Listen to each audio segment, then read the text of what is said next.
Dear students, आज हम बात करेंगे केमिस्ट्री के चैप्टर सॉल्यूशन।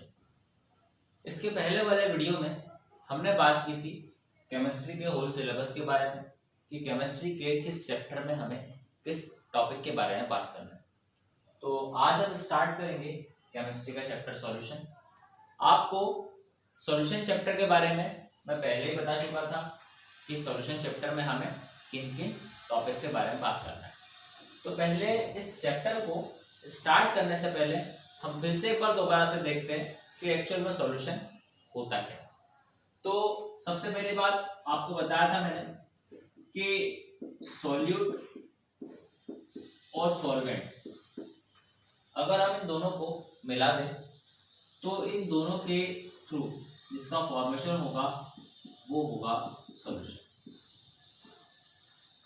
अब सॉल्यूशन का फॉर्मेशन हो गया है तब हमारे दिमाग में एक बात आती है, क्या सॉल्यूशन एक टाइप के ही होंगे? तो हमारा आंसर होगा नहीं। सॉल्यूशन बहुत सारे टाइप्स के हो सकते हैं। आगे हम इस वीडियो में जैसे जैसे आगे बढ़ते जाएंगे वैसे वैसे हमको सॉल्यूशन के डिफरेंट टाइप्स के बारे में जानकारी मिलती जाएगी। लेकिन सबसे पहले हमारे दिमाग में ये क्वेश्चन उठता है, अगर हम बात करें सॉल्यूशंस की तो सॉल्यूशंस क्या प्योर होते हैं? लेकिन अगर हम रियल लाइफ की बात करें तो हमें प्योर सब्सटेंस बहुत कम देखने मिलते हैं। अगर हम प्योर सब्सटेंस की ओर जाए तो प्योर सब्सटेंस हमको बहुत कम देखने को मिलते हैं। हम जैसे बात करें आयरन, तो आयरन हमको जिस स्टेट में मिलता है वो प्योर कंडीशन नहीं होती है, क्योंकि हम जिस आयरन को देखते हैं वो रिजिड होता है, हार्ड होता है। लेकिन जब आयरन को बनाया गया था तो आयरन अपने जो नेटिव फॉर्म में होता है तो वो सॉफ्ट नेचर का होता है। आयरन का जो नेटिव फॉर्म होता है वो बिल्कुल सॉफ्ट होता है। फिर हमारे दिमाग में क्वेश्चन उठता है कि अगर आयरन सॉफ्ट होता है तो वो हमें रिजिड क्यों नजर आता है?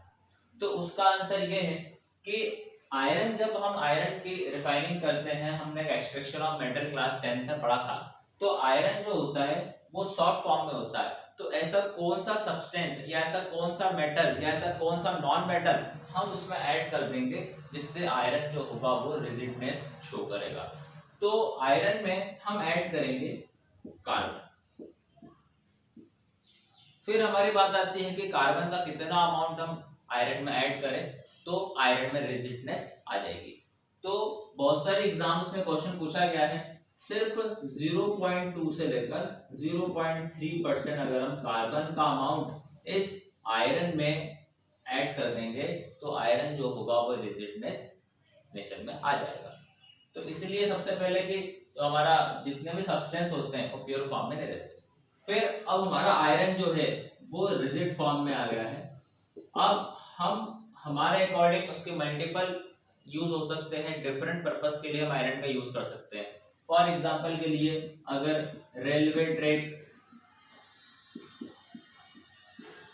का फॉर्मेशन करना है तो वहां पर हम कार्बन का अमाउंट कुछ अलग लेंगे। तो आयरन के जितने भी मल्टीपल यूजेस है उसके अकॉर्डिंग हम उसमें कार्बन का अमाउंट ऐड करते चले जाएंगे। तो आप एक चीज ध्यान रखेंगे कि आयरन जो हमारा होता है वो प्योर फॉर्म में होता है और आयरन को रिजिड बनाने के लिए उसमें हम कार्बन का अमाउंट ऐड करते हैं और कार्बन का वो अमाउंट जो हम सॉफ्ट आयरन में ऐड करेंगे वो अमाउंट होता है 0.2 से लेकर 0.3% तक। अब सीधी सी बात है, आपको बता चुका हूं मैं कि प्योर फॉर्म जो होता है कार्बन का, आयरन का, वो सॉफ्ट होता है। लेकिन हम अगर उसमें कुछ ऐड करते हैं तो आयरन किस फॉर्म में आता है? रिजिड फॉर्म में आ जाता है। अब अगर हम बात करें तो प्योर सब्सटेंस में हमने क्या करा है, कुछ सब्सटेंस को ऐड कर दिया है तो वो दूसरे फॉर्म में आ गया है। इसी को हम बोलते हैं मिक्सचर। तो मिक्सचर क्या होता है? जब हम प्योर फॉर्म में कोई सब्सटेंस को ऐड कर देते हैं तो वो अपने आप में क्या बन जाता है? मिक्सचर बन जाता है। जैसे फॉर एग्जांपल के लिए हम बात करें तो गोल्ड और कॉपर, हम देखते हैं कि जितने भी ज्वेलर्स वाले होते हैं, जितने भी ऑर्नामेंट्स होते हैं, जो गहने वगैरह बनते हैं, वो डिफरेंट डिफरेंट टाइप्स के मेटल के बनते हैं। लेकिन सबसे इम्पोर्टेंट जो है, जो ऑर्नामेंट्स बनते हैं वो बनते हैं गोल्ड के। लेकिन अगर हम गोल्ड के ऑर्नामेंट्स लें और अगर हम गोल्ड में भी प्योर गोल्ड की बात करें, तो प्योर गोल्ड जो होता है वो बिल्कुल सॉफ्ट होता है। जैसा कि हमने बात की थी आयरन के केस में कि आयरन देखने में तो रिजिड लगता है, लेकिन हमने बात करी थी उसके नेटिव फॉर्म में कि आयरन का फर्स्ट टाइम जिस कंडीशन में, जिस स्टेट में मिलता है, वो आयरन की स्टेट क्या होती है, आयरन सॉफ्ट फॉर्म में होता है। लेकिन आयरन को रिजिड बनाने के लिए हम उसमें ऐड करते हैं कार्बन, वो भी 0.2 से लेकर 0.3%। इस 0.2 से लेकर 0.3% अमाउंट के कार्बन को सॉफ्ट आयरन में मिलाने पर आयरन में रिजिडनेस डेवलप हो जाती है। उसी टाइप से अगर हम गोल्ड के ऑर्नामेंट्स, ये गहनों की बात करें, तो गोल्ड जो होता है जिस भी कंडीशन में मिलता है वो होती है एकदम प्योर। तो प्योर गोल्ड जो होता है, हम प्योर गोल्ड के कभी भी ऑर्नामेंट्स, गहने नहीं बना सकते। क्यों?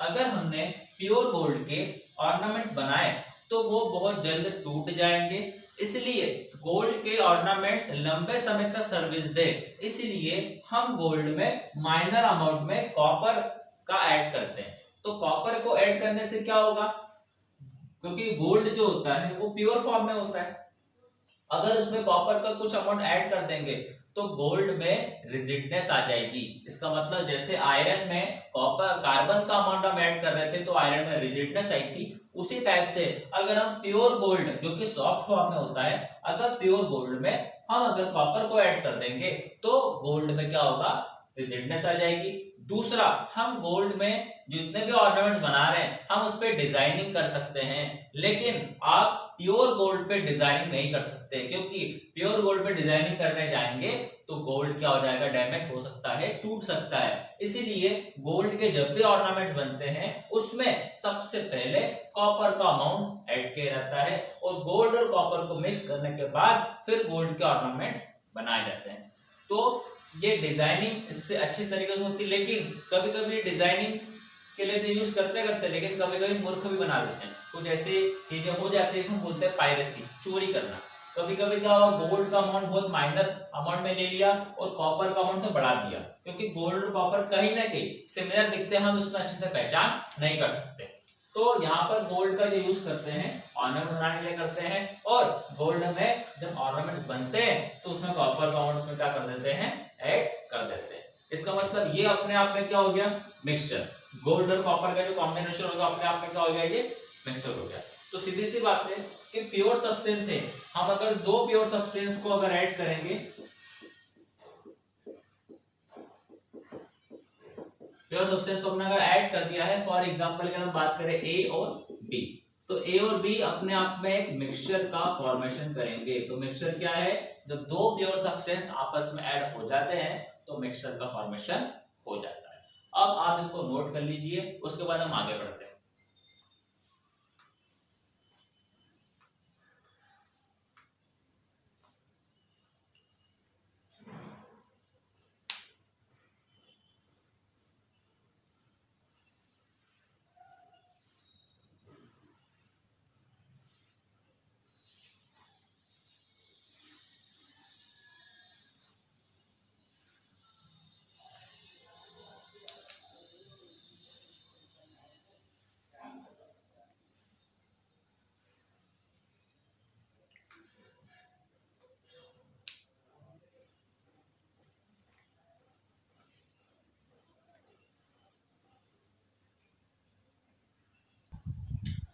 तो स्टूडेंट्स आपने नोट कर लिया होगा। इसके बाद हम बात करते हैं, हमने पिछले अभी बात करी थी मिक्सचर के बारे में कि मिक्सचर क्या होता है। तो आपको मैंने बताया था कि जब दो प्योर सब्सटेंस आपस में ऐड हो जाते हैं तो मिक्सचर का फॉर्मेशन करते हैं। तो क्या मिक्सचर की इतनी सी ही डेफिनेशन है? तो नहीं, हम बढ़ते हैं मिक्सचर की तरफ कि मिक्सचर एक्चुअल में होता क्या है। तो हम बात करें, हमने मिक्सचर तो देख लिया कि मिक्सचर क्या होता है कि जब दो प्योर सब्सटेंस आपस में ऐड होते हैं तो मिक्सचर का फॉर्मेशन होता है। और आपको ये भी बता चुका हूं मैं कि बहुत कम एलिमेंट्स ऐसे होते हैं जो प्योर फॉर्म में होते हैं, और अगर प्योर फॉर्म में मिलेंगे भी तो बिल्कुल सॉफ्ट नेचर के मिलते हैं जिनको हम ज्यादा यूज नहीं कर सकते। लाइक हमने बात की थी आयरन की, जो नेटिव फेज में मिलता है वो कंडीशन होती है सॉफ्ट, लेकिन हम सॉफ्ट आयरन का ज्यादा लंबे समय तक यूज नहीं कर सकते। उसी टाइप से हमने बात करी थी गोल्ड के बारे में कि गोल्ड के जो नेटिव फेज, दैट मींस जब हम गोल्ड को पहली बार निकालते हैं माइनिंग के थ्रू, तो गोल्ड का जो स्टेट होती है वो होती है सॉफ्ट, लेकिन हम सॉफ्ट गोल्ड को यूज नहीं कर सकते, उसमें कॉपर का अमाउंट को ऐड करना जरूरी होता है ऑर्नामेंट्स के फॉर्मेशन के लिए। तो हम बात करेंगे मिक्सचर की, कि मिक्सचर एक्चुअल में होता है क्या है। तो मिक्सचर जो होते हैं बेसिकली टू टाइप्स के होते हैं। सबसे पहला जो मिक्सचर होता है उसकी हम बात करें तो वो होता है होमोजेनस मिक्सचर,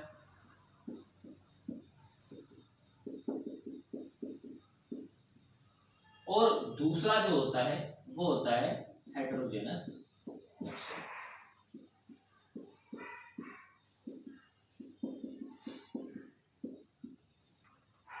क्या होता है होमोजेनस मिक्सचर और क्या होता है हेटेरोजेनस मिक्सचर, हम इसकी बात करें। तो होमोजेनस मिक्सचर जो होता है वो हमेशा यूनिफॉर्म मैनर में होगा।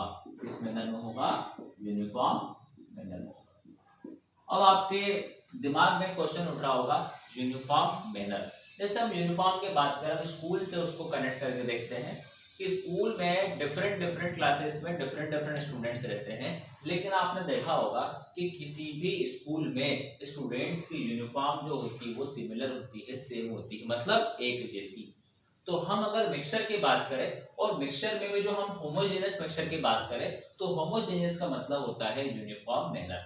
यूनिफॉर्म मैनर का मतलब क्या कि आप उसमें ये नहीं देख सकते हो कि इसमें सॉलिड का पार्टिकल कहाँ गया। तो जैसे हम बात करें शुगर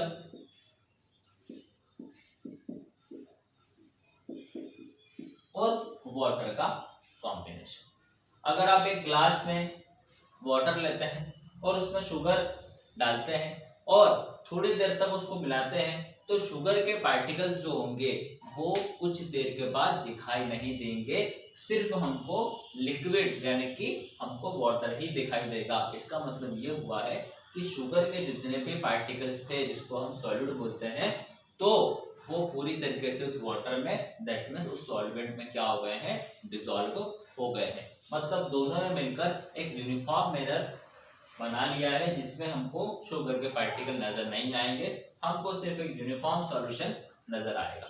तो ये होता है हमारा होमोजेनस। उसी टाइप से हम बात करें, अगर हम शुगर की बात कर रहे हैं तो हम शुगर के बदले सॉल्ट भी ले सकते हैं, सॉल्ट और वाटर का भी हम कॉम्बिनेशन बना सकते हैं। तो सॉल्ट भी क्या होगा? वाटर में पूरी तरीके से क्या हो जाएगा? डिसॉल्व हो जाएगा, और सॉल्ट भी वाटर में डिसॉल्व होने के बाद एक यूनिफॉर्म मैनर में आ जाएगा। तो होमोजेनियस का मतलब होता है एक जैसा, जिसमें सॉलिड के पार्टिकल्स को हम बाद में देख नहीं सकते। वो देख इसलिए नहीं सकते क्योंकि सॉलिड के पार्टिकल्स पूरी तरह उस वाटर में, उस सॉल्वेंट में, उस लिक्विड में डिसॉल्व हो गए हैं। लेकिन अगर हम दूसरी तरफ बात करें इस मिक्सचर के हेटेरोजेनियस टाइप की, तो हमने इस मिक्सचर के होमोजेनियस मिक्सचर वाले पार्ट में हमने ये सारी चीजों को पढ़ा है। अब हम बात करेंगे कि हेटेरोजेनियस मिक्सचर क्या होता है। तो इसमें हम बात करेंगे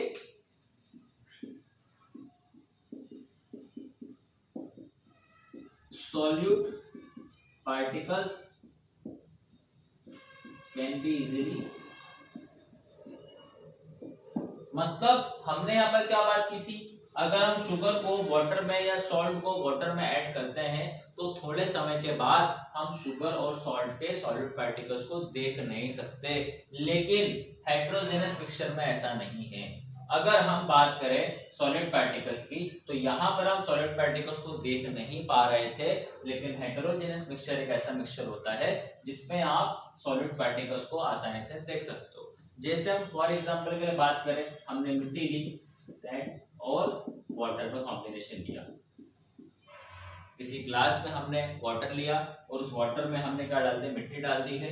हम उसको थोड़ी देर तक मिक्स करेंगे तो हमको ऐसा रियलाइज होगा कि वाकई में ये भी अपने आप में हेटेरोजेनियस, एक होमोजेनियस मिक्सचर है, ये भी यूनिफॉर्म मेजर में धीरे धीरे आ रहा है। लेकिन कुछ देर के बाद आप देखेंगे तो जो सॉलिड के पार्टिकल्स होंगे वो बॉटम में सेटल डाउन हो जाएंगे, यानी कि वो उस जिस भी ग्लास में लिया है उसके बॉटम में आप देखेंगे तो वो पूरी तरीके से क्या हो जाएगा? नीचे बैठ जाएंगे। इसका मतलब क्या हुआ कि आप जब उसको मिला रहे थे तब तो आपको ऐसा फील हो रहा था कि ये भी अपने आप में होमोजेनियस मिक्सचर का एग्जांपल है, ये भी अपने आप में यूनिफॉर्म मैनर में आ जाएगा। लेकिन आफ्टर सम टाइम, कुछ देर बाद आपने ये देखा कि हमको कितना भी मिक्स कर ले, सॉलिड के पार्टिकल्स कभी भी पूरी तरीके से डिसॉल्व नहीं होंगे। क्यों? क्योंकि सैंड के पार्टिकल्स के पास कौन सा नेचर होता है? हेटेरोजेनस नेचर होता है। और आपको बता दिया है कि हेटेरोजेनस नेचर जो होता है उसमें सॉलिड के पार्टिकल्स को हम आसानी से देख सकते हैं, लेकिन होमोजेनस मिक्सचर में आप सॉलिड के पार्टिकल्स को पूरी तरीके से देख नहीं सकते हैं, क्योंकि वो सॉलिड के पार्टिकल्स होमोजेनस मिक्सचर में क्या हो जाते हैं? डिसॉल्व हो जाते हैं। लेकिन हेटेरोजेनस मिक्सचर में क्या होंगे? वो वैसे के वैसे बने रहेंगे, वो कभी भी डिसॉल्व नहीं होंगे, बल्कि वो उसके बॉटम में सेट हो जाएंगे, तो उनको बाद में आसानी से हम देख सकते हैं। आप इसको आसानी से नोट कर लीजिए।